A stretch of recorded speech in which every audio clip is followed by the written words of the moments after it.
Obrigado, Senhora Coordenadora. Eu queria cumprimentar o Sr. Ministro e o Sr. Secretário de Estado. O Grupo Parlamentar do PSD, relativamente a esta questão do cadastro simplificado, em termos gerais, pode dizer que isto não é cadastro, mas já por si a palavra simplificado quer dizer que, à partida, não é um cadastro geométrico verdadeiro, chamemos-lhe assim.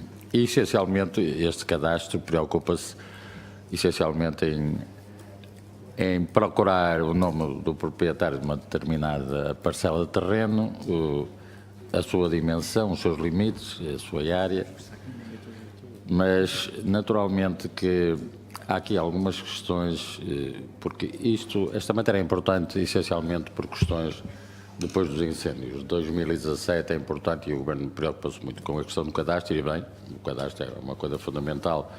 Nós somos talvez o único país da Europa que não temos um cadastro aprovado, um cadastro geométrico verdadeiro, bem definido, e tentamos arranjar agora uma solução, essencialmente para a propriedade rústica, e nomeadamente para a propriedade de natureza florestal, que eventualmente possa permitir um melhor planeamento da floresta. Nós, quando planeamos a floresta, fazemos um corta-fogo, se fazemos infraestruturas, naturalmente é necessário muitas vezes saber quem são os proprietários, porque não podemos entrar em cima dos terrenos sem naturalmente dialogar com eles e se fazer o planeamento da floresta. Eu já fiz algum planeamento da floresta e naturalmente que esse planeamento tem que ter circuitos, tem que ter definições de acessibilidades e situações similares que naturalmente muitas vezes devem obedecer a determinados princípios. E o cadastro é importante. O cadastro é importante para o país todo, é importante para o planeamento urbano.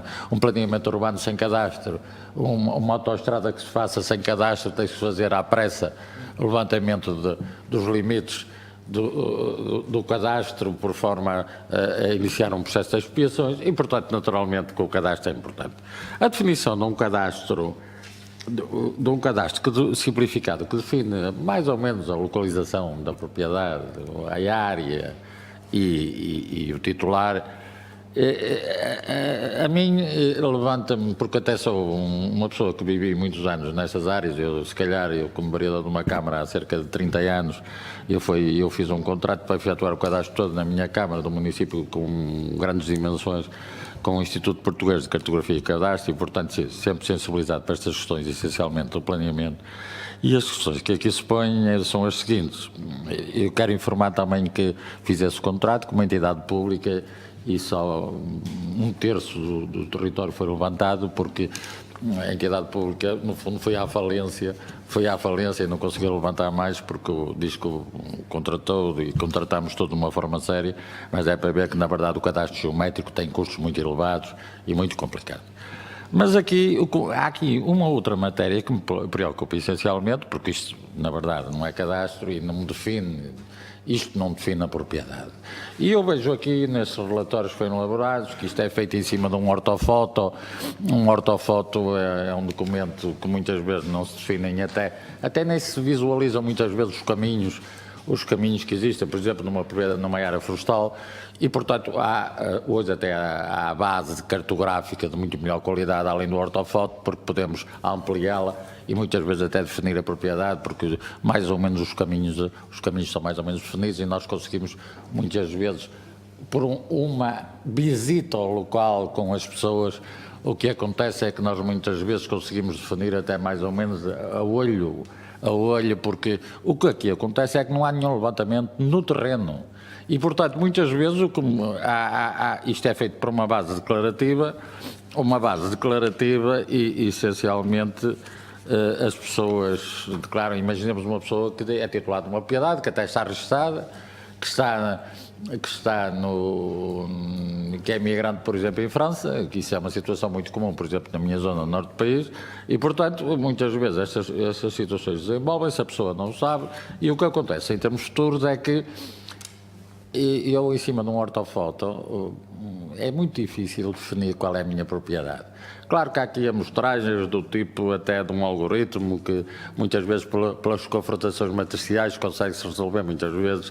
E agora, eu tenho quase a certeza que muitas vezes, que muitas vezes não se consegue definir as dimensões da própria propriedade. Há uma área definida na matriz, mas ele pode ter 20 por 50, imaginemos que se isto for reto, não é?